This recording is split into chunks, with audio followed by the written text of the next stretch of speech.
инсон зуҳуроти иҷтимоӣ аст. Ба забони русӣ социальное явление мегӯянд. ҳамин иҷтимоиёт хонаи калон, ҳамин ҷамъият хонаи калони одам аст ва барои хонаро муҳофизат кардан масалан соҳаҳои гуногуни фаъолияти одамо ҳаст. одамо дар ҳар соҳа кор мекунанд ва якдигарро кӯмак мекунанд. аз он ҷумла соҳаи тиб. тиб иммунитети ҳамин ҷамъияти одамо ҳаст. қувваи муҳофизатӣ, қувваи дифоии ҷамъияти одамо ҳаст. акнун тиб аз давраҳои хело кӯҳан пайдо шуд. мо сарчашмаи тибро асосан тиби боақлонаро аз пайғамбарон меҳисобем, ки пайғамбарон донишро меоварданд ва ба ҷамъияти одамон доданд. ва боз одамоне буданд, ки мутафаккир буданд, фикр мекарданд ва бо воситаи фикр тавонистанд, ки ҳамин тиба ҷамъ кунанд ва онро ҷи аввал тиби шифоҳӣ буд, аз даҳон ба даҳон мегузашт. сонитар тибро дар варақаҳо, дар сангҳо, дар пӯстҳо навиштанд ва мо медонем, ки масалан мисри қадим папирусҳода менавиштанд. оҳиста оҳиста коғаз ки пайдо шуд, вайро ба шакли китобат карданд ва ба наслҳои оянда гузоштанд. яъне тиб сарчашма дорад. сарчашмаи онро мо мегӯем таҷрибаи одамон аст. одамон мушоҳида карданд, диданд чӣ фоида ҳаст, чӣ зарар дорад.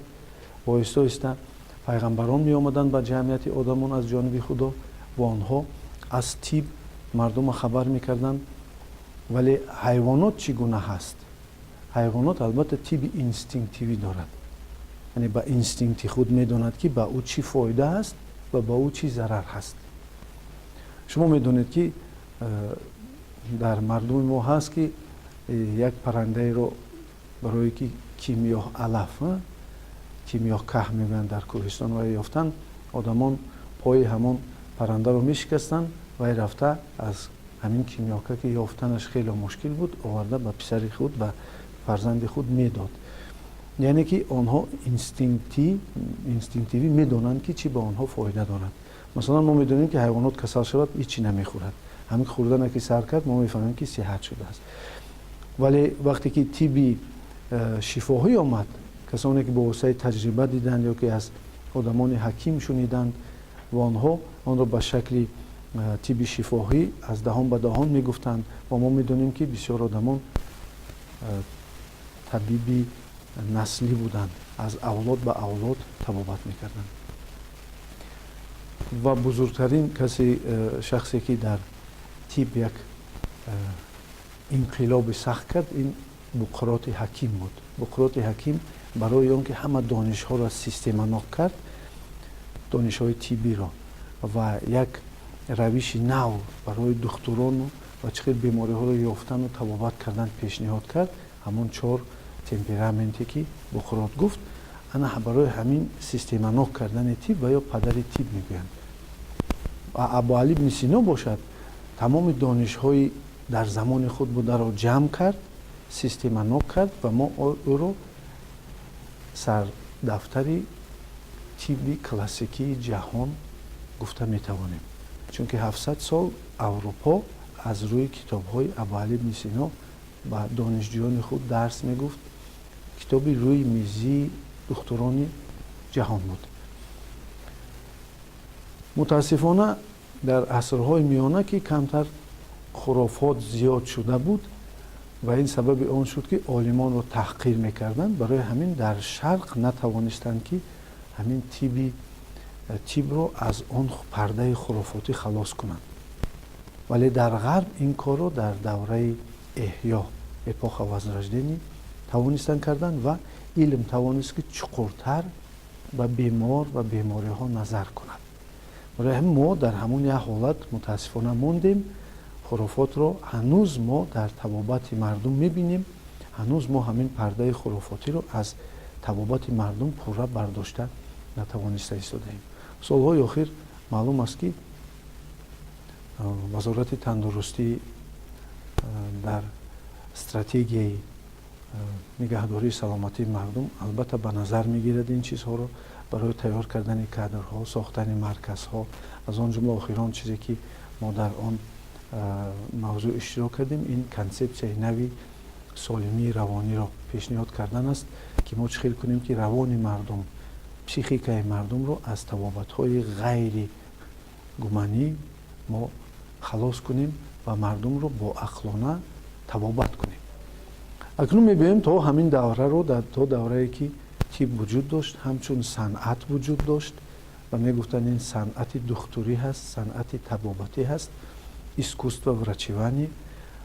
сонитар вақте ки илм дар тиб ворид шуд ва ба тадқиқот гузашт ва бо далелу исботҳо, он вақт тиб илм шуд. ҳозир он дастовардҳое ки мо ва шумо дорем дар ҷамъияти худ, ин дастовардҳои илми тиб аст ва илми тибро акнун мо метавонем бигӯем ки ин илми дақиқ аст, точная наука. илмест ки инсонро пурра гуфтан мешавад ки чӣ касал дорад, чӣ кор кардан мумкин. ва шояд саволе пайдо шуд, чаро дар тоҷикистони мо ин мушкилтар аст, чунки мутаассифона мардуми мо ба табобат дер муроҷиат мекунанд. ки аксари мардуми мо гузаштани аз назорати духтур гузаштани профилактики беҳдошт ёки пешгирии бемориҳоро мутаассифона дуруст иҷро намекунанд ва ин сабаби шудааст ки мардуми мо вақте ки дер муроҷиат мекунанд, албатта як беморӣ бо ҳамроҳаш чанд ҳамрадиф чанд бемориҳои дигар дорад.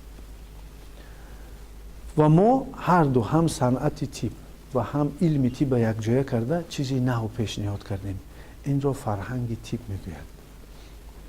чизе ки мо метавонем ба беморон ба равиши нав, ба нигоҳи нав муносибат кунем, ҳам дар он санъати тиб бошад ва ҳам дар он илми тиб бошад. яъне чӣ тиби классикие ки мардуми мо аз он истифода мебаранд, хушбахтона солҳои охир он асоснок шуда истодааст ва ба наздики ҳатто ки дар стратегияи вазорати тандурустӣ сохтани маркази ёки донишкадаи тиби халқӣ ҳам ҳаст. дар оянда шояд ин ба наздикиҳо амалӣ шавад ва табибон дар баробари духтурон тавонанд ки биомӯзанд ва тиби классикиро дастоварди мардум мо кунанд. боз ба ғайр аз ин боз табибоне ҳастанд ки табибони классикии рӯҳӣ ҳастанд, ба равони инсон асар мерасонанд ва ё ҳам метавонанд ки омӯзиш кунанд ва мо дар вақте ки ин таъсироти равоние ки табибони рӯҳӣ мекунанд, онро аз рӯи ҳам илми тиби ҳозирзамон ва ҳам аз илми динӣ хабардор кунем ва онҳо дуруст, асоснок ва натиҷадор табобат кунанд. мутаассифона солҳои охир ин дида мешавад ки вақте ки кормандони табибони соҳаи равон, ин равонпизишкон, психиатрҳо, равоншифоён, психотерапевт, равонтаҳлилон, психоаналитик, равоншиносони тиб, ин медицинский психолог кам ки ҳастанд, мутаассифона ин ҷои хоligӣ, фазои хоligӣ аз тарафи ҳамин кормандони тиби классикии рӯҳӣ пур карда мешавад. мо албатта зид нестем ба ин воситаи табобат, лекин ин ҳам бояд дар чорчӯбаи қонун ва риоя кардани он нозукиҳое ки илми тиб талаб мекунад гузошта шуда бошад. чунки агар мо ин чизро накунем, агар ин метавонад ки сабаби нороҳат шудани равони мардуми мо шавад. вақте ки асаб нороҳат шуд, бемориҳои зиёде мо шумо медонем ки аз ҳисоби чӣ ҳастанд? аз ҳисоби асаб ҳастанд. майнаи сар тамоми узвҳоро назорат мекунад. тан метавонад ки ба асаб асар расонад, асаб метавонад ки ба тан бетаъсир набошад. барои ҳамин ин ду тарафи як оина ҳастанд ки ба назар гирифтани чӣ мутахассисони ҳозира, духтурон ва чӣ кормандони тиби классикӣ албатта хеле муҳим аст. муҳимияти ин гуфторҳои мо дар он аст ки мо ва шумо бидонем ки тиб пойдевор дорад, девор дорад ва ҳозир мо гӯё ки омадем ба боми онро сохта истодаем ки тиб як пуррае шуда истодааст ки касе ки вориди он мешавад солиму сиҳат мебарояд. албатта мо омили худовандиро ба назар мегирем ки чунки иттилоот аз духтур аст, қувваи асаб аз худи бемор аст ва вақт аз худо ҳаст. барои ҳамин мо дар ин ҷо гуфта наметавонем ки баъзе омилҳое ки пурра ба назар гирифта мешаванд ва албатта гуфтаи мо ҳам мувофиқ қонуни физика албатта нисбӣ ҳаст. ҷое ҳаст ки мо шояд аз ҳисоби техникӣ ё аз ҳисоби дигар таҷҳизотҳое ки ба мо шумо лозим ҳастанд шояд мо андаки фоизе мо ба он нофаҳмиҳо ҳам роҳ бидиҳем. вале боз хушбахтона духтуро доранд консилиум ҳамроҳ нишаста як масъалаеро дида мебароянд ва ин консилиум он хатоҳое ки духтур мекунад онҳоро барҳам мезанад. ва баромади президенти кишвар ҳам дар масъалаи духтурон ки муносибати ҳамин диантология муносибати духтурӣ андаке коҳиш ёфтааст ба ҳамин дард шуда буд ки боз ҳамон консилиумҳои ки пеш буданд ё ки робитаи байне ки духтурон мекунанд тайёр кардани шогирдон ва маслиҳат пурсидан ин албатта аз рӯи қонуни диантология ҳаст ки дар тибби мо хушбахтона риоя мешавад. акнун хулосаи гапи худмонро мегӯем ки шумо бидонед ки тиб маъсунияти ҷамъият ҳаст. монанде ки мо шумо иммунитет дорем қувваи маъсуният дорем тиб маъсунияти ҷамъият ҳаст ва саршавии он албатта аз тиби инстинктивии чи ҳайвонот чи тиби шифоҳӣ аз даҳон ба даҳони табибон меомад чи тиби классикие ки мо онро санъати тиб мегӯем ва омада ҳоло ба илми тиб омадааст. мо дар илми худ чи санъати тиб ва чи илми тибро якҷоя карда ба мардум боз фарҳанги тибро пешниҳод кардем. шумо тасаввур кунед ки мардуми мо чунин аст ки ҳама вақт одоби ҳар корро риоя мекунад. мо дар кадом соҳае нигоҳ накунем мардуми мо одоби муносибат доранд. барои ҳамин мардум мегӯянд ки бо адаб ҳастанд одобаш хело баланд аст. ин одоб истифодаи самараноки ақл ҳаст. вақте ки инсон қонунҳои ҷамъият қонунҳои ботини худро қонунҳои табиатро қонунҳои худро риоя карда мешавад албатта дар инсон мушкилот камтар мешавад. беморӣ албатта аз ин зӯ чист беморӣ ин вайрон кардани қонунҳои чи аст саломатӣ аст. пас мо агар бидонем ки кадом қонунҳо барои мо шумо лозим аст барои риоя кунем албатта камтар касал мешавем. ва дар ин ҳолат тибе ки ҳозир дар ҷумҳурии тоҷикистони мо фаъолият мекунад мо метавонем бигӯем ки хело тиби пешрафта аст. тибе ҳаст ки мардуми мо агар дуруст муносибат кунанд метавонанд аз он баҳраманд шаванд ва дар ояндаи наздик мо боз ҳамон зинаи баланде ки одоби ҳамин муносибати инсонро бо зиндагии худаш ба бемориаш ба ботини худаш боз онро таҳризӣ мекунем ва ин сабаб мешавад ки мо боз фарҳанги ҳамин тибро ҳам ба ҷаҳониён пешниҳод кунем. чунки шумо дар ёдатон бошад ҷумҳурии тоҷикистони мо яке аз солҳои ки дар асри 21 буд ин солро соли фарҳанги техникӣ эълон кард.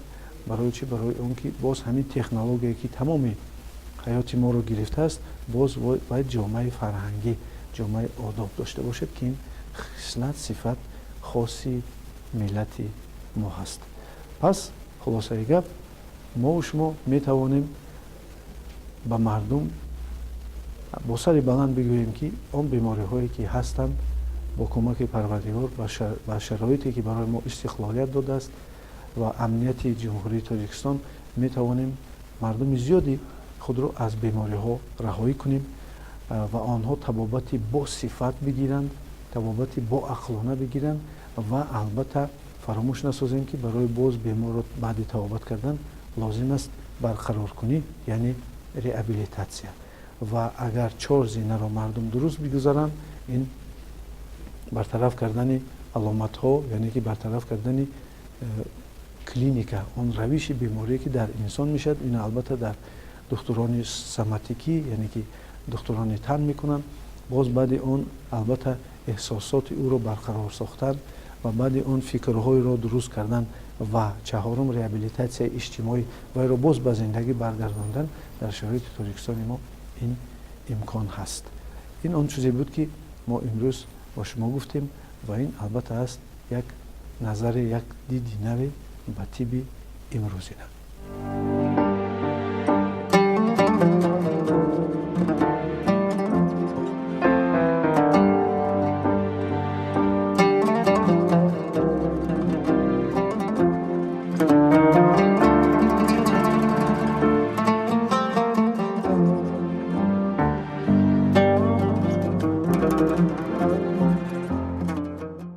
به نام شعور هستی سر میکنیم. خود رو در بین معینه سر میگیریم و پناه میطلبیم به سوی شعور هستی و به نیت مشق روانی سر میکنیم. آرامی اقتدار است.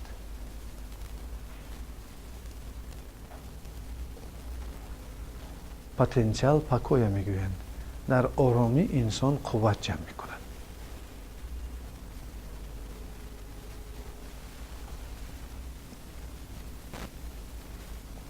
وقتی که انسان آرام است قوتش جمع می شود.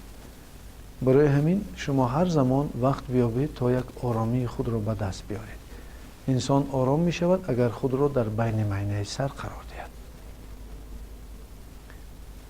و موشک‌های شدتناک کشش خورده خود را نرم و ملایم سازید. بگذاریم پشت گردن باشد، بگذار روی باشد، بگذار شکم یا که دست و پا باشد.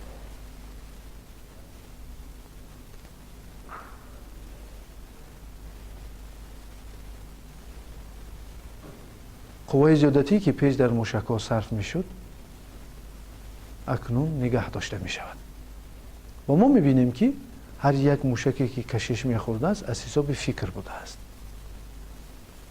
نظاره کنید که در تگ دل شما، در زیر شعور شما کدام فکر بیشتر فعال است که آن وابسته است به آن که عملی شود با واسطه پای یا با واسطه زبان یا با واسطه دستان یا با واسطه روی، شکم و تخت پشت. پس آن موشک‌ها را نرم سازید. قوه زیادتی را از آنها بگیرید. ما برای آن تیاری می‌بینیم که با 4 قوه‌ای که در اطراف ما اثر دارند آنها را از بدن خود گذرانیم. وقتی که انسان این قوه‌ها را از خود گذرانید مانند ابرپاره بی‌وزن و سبک می شود. قوه گراویتاسیونی زمین هست. قوه جاذبه‌ای که ما را به طرف خود می کشد. آن را حس کنید. و اگر انسان هر روز 1-2 مرتبه همین قوه گراویتاسیونی را حس کند، آن قوه هایی که در او جمع می شوند به طرف زمین می روند و انسان کانال آزاد می شود که نیرو در آن نمی ماند. تصور کنید که حوضی که در آن آب بیاید و آب نرود، البته آن حوض افلاس می شود. انسان را هم چنین است. انرژی که نیرویی که با او وارد می شود باید بیرون شود تا که انرژی نو وارد شود. آن وقت انسان از جهت انرژتیکی تازه می شود و این را هنوز در یونان کهن کاتارزیس می گفتند. تازه شدن انسان از نیروهای منفی و در علم بیوتراپی بیماری این یک انرژی منفی هست که آن را به انرژی نو و تازه شستن لازم است. بسیار پیغمبران انرژی تازه داشتند که با واسطه دست آن را به بیماران میدادند.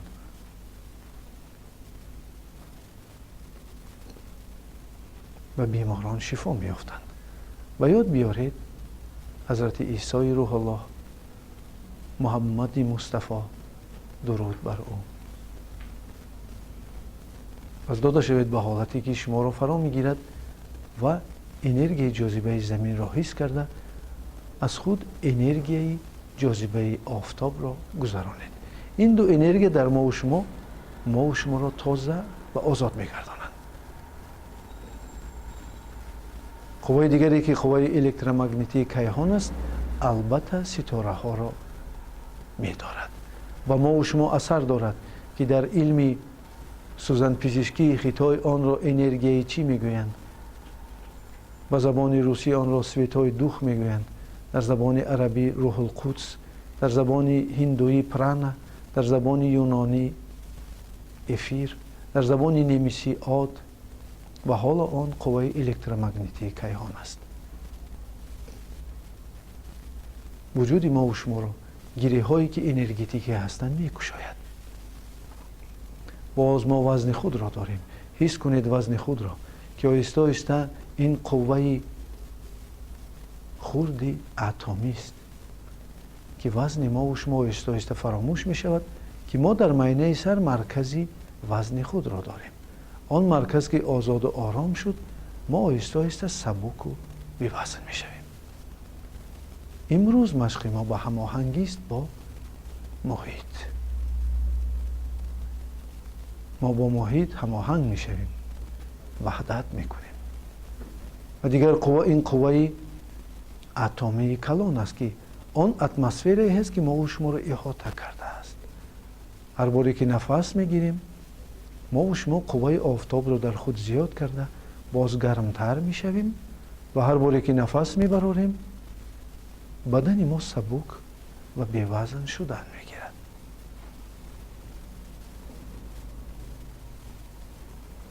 داده شوید به حالتی که شما را فرا می گیرد. حالت است حالت آرامی و آسودگی. بدن خود را آهسته آهسته ما فراموش کردیم. پیش نظر خود را که رنگ ها و طبیعتی است تازه کنید.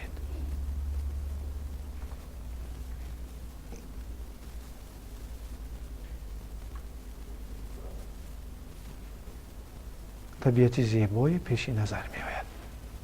دوره های صحتی و سالمی و آن آرزو و هوس هایی که انسان دارد پیش نظر می آید. اکنون ما و شما می دونیم که از زندگی چی می خواهیم؟ سلامتی و رسیدن به مقصدهای عالی. تن صحت، خوشبختی و تن آباد و جمعیتی پیشرفته. عمری با برکت. قیامت آباد.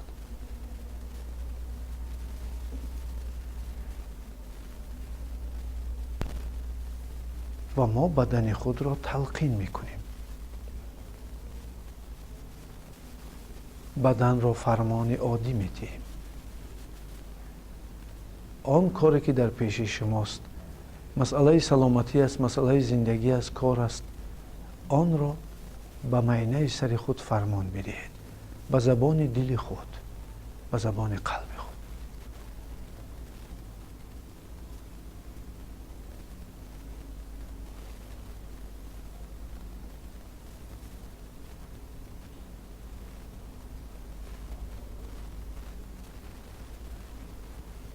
و چنین خواهد شد اگر نیک باشد.